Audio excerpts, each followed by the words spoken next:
காண்டம் use பண்ணியும் சில பேர் கருத்தரிச்சிடறாங்க. ஓட்ட இது போகுது, கீஞ்சி போகுது. ஸ்போர்ட்ஸ்ல என்ன அந்த லப்பர் கீஞ்சிருது. டாக்டர்கிட்ட கன்சல்ட் பண்ணி இவங்களுக்கு எந்த நாள்ல கருமுட்டை வருது, எந்த நாள்ல கருமுட்டை உருவாகல, கருமுட்டை உருவாகிறதுனால காண்டட் வச்சுக்க மாட்டேன். ஏன்னா ஆண்களுக்கு அணுக்கள் இல்ல, பெண்களுக்கு கருமுட்டை இல்ல, பெண்களுக்கு கர்ப்பப்பையில நீர் கட்டி, பெண்களுக்கு தைராய்டு, கருக்குழாய் அடைப்பு, ஓவர் வெயிட், ஹார்மோன் இன்பேலன்ஸ், இது மாதிரி நிறைய ப்ராப்ளத்தால பெண்கள் பாதிக்கப்படுகிறார்கள். நீங்க ஜாப் ரெடி பண்ணிக்க, உங்க சூழ்நிலையை ரெடி பண்ணிக்க, எல்லாம் நீங்க ரெடி பண்ணிட்டு அதுக்கப்புறம் கல்யாணம் பண்ணுங்க. ஏன் கல்யாணம் பண்ணி தள்ளி போடுறீங்க? காற்றுள்ள போதே தூற்றிக்கொள், நல்லா இருக்கும் போதே நீ பயன்படுத்திக்க. தயவு செய்து தள்ளி போற சூழ்நிலை வந்தா கல்யாணம் பண்ணிக்காத.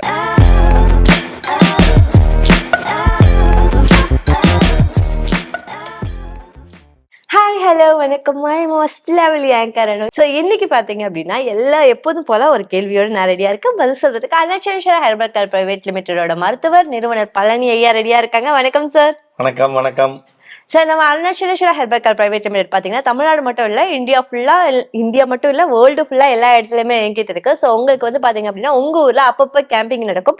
கேம்பிங் டீட்டெயில்ஸ் கீழே அப்படியே ஸ்க்ரோலிங் ஆகிட்டே இருக்கும். உங்களுக்கு மெடிசன்ஸ் என்னன்னா கால் மட்டும் பண்ணால் போதும், உங்களுக்கான மெடிசன் உங்கள் வீட்டுக்கே வந்து கொரியர் மூலியமா அனுப்பி வைக்கப்படும். மறுபடியும் நம்பர் சொல்கிறேன், 7209 72006 அப்படிங்கிற நம்பருக்கும் 7208 72006 அப்படிங்கிற நம்பருக்கும் நீங்கள் கால் மட்டும் பண்ணுங்க, உங்களுக்கான மெடிசன்ஸ் உங்கள் வீட்டுக்கு வந்துடும். ஸோ இன்னைக்கு நம்மளோட ஒரு இன்ட்ரெஸ்டிங்கான கேள்வி, இது கமெண்ட் கேள்வி கிடையாது. சோ எனக்கு தெரிஞ்சவங்க என்கிட்ட கேட்க சொன்ன கேள்வியை நான் இன்னைக்கு டாக்டர் சார் கிட்ட கேட்க போறேன். சோ என் ஃப்ரெண்டுக்கு இப்பதான் ரீசனா மேரேஜ் ஆயிருக்கு. சோ அவங்களுக்கு வந்து என்ன கொஸ்டின் அப்படின்னா வந்து அவங்க வந்து என்ன சொல்றாங்க அப்படின்னா வந்து அவங்களுக்கு இப்போதைக்கு அதாவது நீங்க எப்படி கேள்விப்பட்டிருக்கீங்களா என்னன்னு தெரியல, ஜென்னிசர்ஸோட நிறைய வேர்ட்ஸ் இது. அதாவது டுயல் இன்கம் வித்தவுட் கிட், அதாவது குழந்தையே இல்லாம, குழந்தை இப்போதைக்கு வேண்டாம் ஆனா எங்களுக்கு ரியல் இன்கம் வேணும் அப்படிங்கிற மாதிரி மேரேஜ் பண்ணிக்கிற நிறைய பேர் இருக்காங்க. சோ அவங்க வந்து ஒரு சின்ன கொஸ்டின் என்ன அப்படின்னா வந்து இப்போதைக்கு எனக்கு குழந்தை வேண்டாம், பட் ஆனா எனக்கு எல்லாமே வேணும். ஹஸ்பண்ட் வேணும், ஹஸ்பண்டோட மணி வேணும், அண்ட் எனக்கு லைஃப்லயும் வந்து இது இருக்கணும் அப்படின்னு சொல்லிட்டு அதுக்கு வந்து எது மெத்தட் வந்து ரொம்ப சேஃப்டி அப்படிங்கறது கேட்டாங்க. அதாவது ஹெல்மெட் போடுறது, நம்ம ஆல்ரெடி நம்ம கமெண்ட்ல பேசியிருக்கோம். ஸோ சேஃப்டி, அதாவது காண்டம்ஸ் யூஸ் பண்ணலாமா, கருத்தடை பில்ஸ் யூஸ் பண்ணா அவங்களுக்கு பயமா இருக்கா? ஏன்னா நிறைய பேர் சொல்லியிருக்காங்க கருத்தடை மாத்திரைகள் மூலியமா கர்ப்பப்பைக்கு புற்றுநோய் கூட வரலாம், பில்ஸ் யூஸ் பண்ணலாமா வேணாமா அப்படிங்கிற டவுட். இன்னொன்னு புல் அவுட் ட்ரை பண்ணலாமா, அதாவது கரெக்டா வரப்ப வெளியில எடுத்துறது. ஸோ இந்த மாதிரி இந்த மூணுல எந்த மெத்தட் வந்து சேஃப், ஸோ எந்த மெத்தட்னால ப்ராப்ளம் எதுவும் இருக்காது அப்படிங்கிற மாதிரி அந்த அவங்களோட கமெண்ட். இன்னும் நிறைய பேர் காண்டம்ஸ் யூஸ் பண்ணி குழந்தை எல்லாம் பிறக்குது அப்படிங்கிற மாதிரி எல்லாம் சொல்லிட்டு இருக்காங்க. ஸோ எது சேஃப், எது வந்து அதாவது எந்த ஒரு சைடு எஃபெக்டும் இல்லாம இருக்கும்? அதாவது உங்க கேள்வி என்னன்னா இனப்பெருக்கத்துக்கு, அதாவது குழந்தை பிறப்பு வேண்டாம் அப்படின்னு நினைக்கிறோம். அதாவது குழந்தை பிறப்பிற்கு ஒரு சிலர் தள்ளி போடுவாங்க, வேணான்னு யாரும் சொல்ல மாட்டாங்க. இப்ப வந்து அதுதான் சொல்றேன் சார், இப்ப டிங்கிள் ஒரு கலாச்சாரமே சில பேர் இருக்கலாம். ஆனா சில பேருக்கு வந்து பாத்தீங்கன்னா குழந்தை என்பது பெரிய வரம். குழந்தை இல்லைன்னா அந்த உலகமே இல்லை. அடுத்த ஜெனரேஷன் சொல்றோம். அடுத்த ஜெனரேஷன்னா அப்பாவுக்கு அப்புறம் தாத்தாக்கு அப்புறம் அப்பா, அப்பாவுக்கு அப்புறம் பிள்ளை, பிள்ளைக்கு அப்புறம் அப்படி வர்றாங்க. ஒரு சிலர் சந்தர்ப்ப சூழ்நிலையின் காரணமாக சில பேர் என்ன பண்ணுவாங்க, இந்த வருஷம் வேணாம் அடுத்த வருஷம் பண்ணிக்கலாம், அடுத்த வருஷம் வேணாம் அதுக்கு அடுத்த வருஷம் நம்ம குழந்தை பத்திக்கலாம்னு அவாய்ட் பண்ணுவாங்க. வேலை சூழ்நிலை சந்தர்ப்பம் அப்படி போகுது. ஆனா சில பேர் என்ன பண்ணுவாங்க, குழந்தை தள்ளி போட்டாலும் லைஃப் இருக்கணும், இல்லாம இருக்க முடியாது இல்லையா? திருமணம் ஆயிட்டா எல்லாருக்கும் ஆசை உண்டு, டெய்லி கணவன் கூட வந்து சந்தோஷமா இருக்கணும், கூட என்ஜாய் பண்ணணும் அப்படிலாம் இருப்பாங்க இல்லையா? அப்ப நம்ம பண்ணும்போது குழந்தை நின்னுமோ அப்படின்னு அந்த ஒரு ஃபீல் வரும் சில பேருக்கு. ஏன்னா எப்படியும் உடல் ஆரம்பிச்சுதான் என்ன பண்ணுவோம், உள்ள போகும்போது இனப்பெருக்கம் நடக்கிறதுக்கு வாய்ப்பு இருக்கு. அதால ஒரு சிலர் என்ன பண்ணுவாங்க அப்படின்னா குழந்தை பாக்கியம் தள்ளி போறதுக்கு முதல்ல காண்டம் யூஸ் பண்றவங்க இருக்காங்க. ஒரு சிலர் காண்டம் யூஸ் பண்ணி உள்ள சேராம பாத்துக்குவாங்க ஒரு சிலர். ஆனா உங்களுடைய கேள்வி அதுல ஒண்ணு வந்துச்சு என்ன அப்படின்னா, காண்டம் யூஸ் பண்ணியும் சில பேர் கருத்தரிச்சிடறாங்க. ஓட்ட இது போகுது, கீஞ்சி போகுது. ஸ்போர்ட்ஸ்ல என்ன அந்த லப்பர் கீஞ்சிருது, அதனால என்ன ஆகுதுன்னா உள்ளார போயிடுது, குழந்தை ஆயிடுறதுக்காக ஒரு சிலர் வந்து அப்படி இருக்கிறதால காண்டம் சேஃப்டி இல்லைன்னு சொல்லி ஒரு சிலர் இருக்காங்க. அது ஒரு. ரெண்டாவது, பெண்களுக்கு வந்து காப்பட்டி யூஸ் பண்ணுவாங்க. காப்பட்டி அப்படின்னா கல்யாணம் குழந்தை பிறந்தவங்களுக்கு தான் சார் காப்பட்டி போடுவாங்க. குழந்தைய பிறக்காதவங்களுக்கு வந்து இந்த கருத்தடை மாத்திரை போட்டு சில பேர் குழந்தை இல்லாம போயிடுது. நிறைய பேருக்கு குழந்தை இல்லாத போயிடுது. ஒரு சிலருக்கு ஒரு குழந்தை பிறந்த இன்னொரு குழந்தைங்க வந்து காப்பட்டி யூஸ் பண்றாங்க. இது மாதிரி கருத்தடை மாத்திரையும் பிரச்சனை தான். ஏன்னா ஒரு முறை கருத்தடை மாத்திரை போட்டாங்கன்னா மறுபடியும் இன்னொரு அடி குழந்தை பிறக்காது சில பேர் சொல்றதால பயந்துங்க அதையும் போடுறது இல்லை. மூணாவது ஆப்ஷன் நீங்க சொன்னீங்க பாருங்க, இன்னொன்னு என்னன்னா, புல் அவுட். அதாவது என்ஜாய் பண்ணுவாங்க போது வெளியே விட்டுருவாங்க. அப்படி ஒரு சிலர் உண்டு. ஒரு சிலர் என்ன பண்ணுவாங்க, டாக்டர்கிட்ட கன்சல்ட் பண்ணி இவங்களுக்கு எந்த நாள்ல கருமுட்டை வருது, எப்படி எந்த நல்ல கருமுட்டை உருவாகுது, எந்த நாள்ல கருமுட்டை உருவாகல, கருமுட்டை உருவாகிறனால கான்டாக்ட் வச்சுக்க மாட்டாங்க. கருமுட்டை உருவாகிறனால கான்டாக்ட் வச்சுக்க மாட்டாங்க. ஆமா, அது இல்லாத நாட்கள்ல உடல் உறவு கொள்றாங்க. அப்படி ஒரு விதம் இருக்காங்க. காண்டம் யூஸ் பண்றாங்க, கருத்தடை மாத்திரை யூஸ் பண்றாங்க, எடுத்து வெளியே விட்டுறாங்க. அதுக்கப்புறம் பாத்தீங்கன்னா டேட் வாரியா கான்டாக்ட் வச்சுக்கிறாங்க.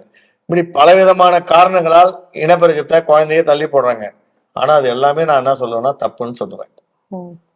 தமாசு இல்ல, ரொம்ப சீரியஸா சொல்றேன். 50 பேர் 100 பேர் கல்யாணம் பண்றாங்க மேடம். 50 பேருக்கு தான் குழந்தை பிறகுது, 50 பேருக்கு குழந்தை பிறக்கிறது இல்லை. எத்தனை பேருக்கு பிறகுது? 50 பேருக்கு தான் பிறகுது. 50 பேருக்கு பிறக்க மாட்டேங்குது. ஏன்னா ஆண்களுக்கு அணுக்கள் இல்லை, பெண்களுக்கு கருமுட்டை இல்லை, பெண்களுக்கு கர்ப்பப்பையில நீர் கட்டி, பெண்களுக்கு தைராய்டு, கருக்குழாய் அடைப்பு, ஓவர் வெயிட்டு, ஹார்மோன் இன்பேலன்ஸு, இது மாதிரி நிறைய ப்ராப்ளத்தால பெண்கள் பாதிக்கப்படுகிறார்கள்.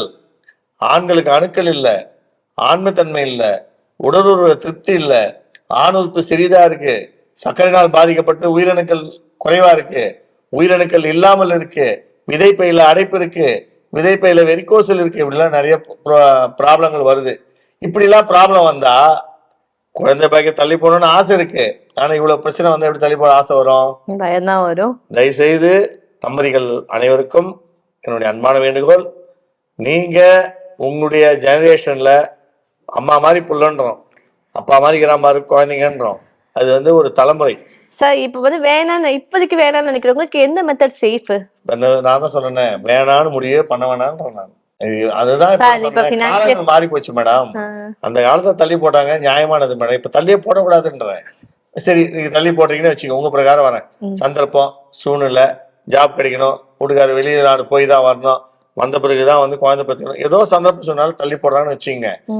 தள்ளி போடுறது அப்படியே தள்ளியே போயிடுச்சுன்னா என்ன பண்ணுவீங்க? நிறைய பேருக்கு அப்படி கிடைக்கல, வராங்க. சார் நாங்களா ஒரு குழந்தை தங்கச்சி, நாங்களா ஒரு குழந்தை தங்கச்சி அபார்ஷன் பண்ணிட்டோம், மறுபடி இன்னொரு குழந்தைக்கு 4 வருஷமா ட்ரை பண்ண நிக்க மாட்டேங்குது. முதல் குழந்தைய கழிச்சிட்டாங்க, அடுத்த குழந்தைக்கு அவங்க தயாராக முடியல. அப்ப ப்ராப்ளம் தானே.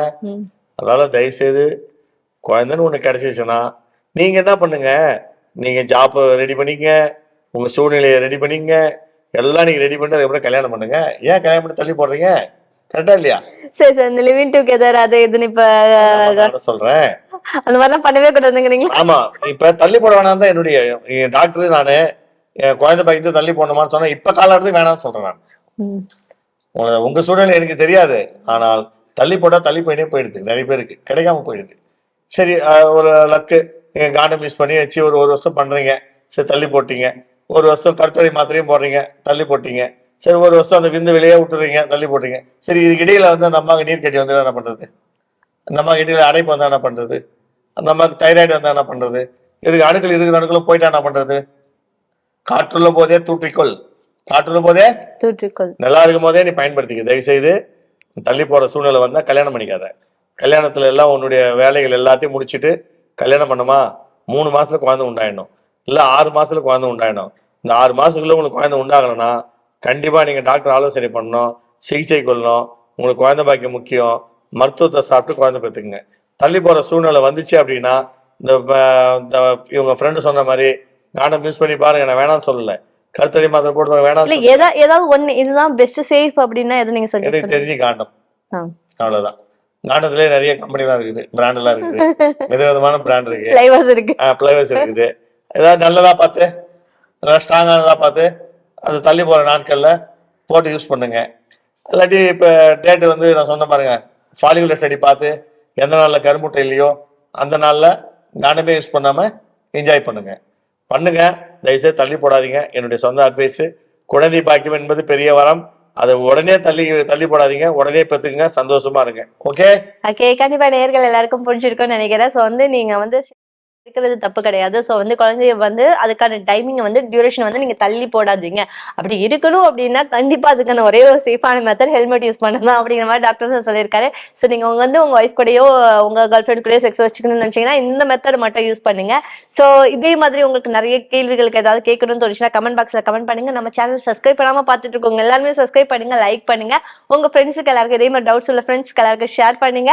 ஸோ பக்கத்துல இருக்க பெல் ஐக்கான் அப்படியே கிளிக் பண்ணி விட்டுருங்க. அடுத்தடுத்த நோட்டிஃபிகேஷன் உங்களுக்கு வந்துட்டே இருக்கும். ஸோ அது ஆல்ரெடி நம்ம சொல்லிட்டோம். Arunachaleswara herbal care private limited. So branches பாத்தீங்க அப்படின்னா தமிழ்நாட்டுல எல்லா ஏரியாஸ்லயும் இருக்கு. கேம்பிங் நடந்துட்டு இருக்கு. உங்களுக்கு என்னைக்கு எங்க நடக்குதுன்னு கேட்டுட்டு உங்க விசிட்டிங்க வந்து கண்டிப்பா வந்து முன்னாடியே புக் பண்ணிக்கங்க. இது முழுக்க முழுக்க ஹெர்பல் மற்றும் மூலிகைகளால் தயாரிக்கப்பட்ட மருந்துகள், மருந்து, ஆயில்மெண்ட் இந்த மாதிரி எல்லாமே இருக்கு. ஸோ மாத்திரைகள் கிடைக்குது. ஸோ எல்லாமே பாத்தீங்க அப்படின்னா ரொம்பவே ஸ்ட்ராங்கானது. அது மட்டும் இல்லாம முக்கியமான விஷயம் என்னன்னா எல்லாமே முழுக்க முழுக்க மூலிகைகள் ஹெர்பலால தயாரிக்கப்பட்டது. அதை மறந்துடாதீங்க. ஸோ வெளியில கிடைக்கிற கெமிக்கல்ல உள்ள மெடிசின்ஸ் எதையும் யூஸ் பண்ணாம முடிஞ்ச அளவுக்கு ஹெர்பல்ல யூஸ் பண்ணுங்க அப்படிங்கிற ஒரு சின்ன அட்வைஸ் சொல்லிட்டு இதோட இதே மாதிரி இன்னொரு டிஃப்ரெண்டான கொஸ்டின் உங்களை சந்திக்கிறேன். அதுவரை உங்களிடம் இந்த வெளிப்படுறது was lovely anchor noted. Bye bye, see you.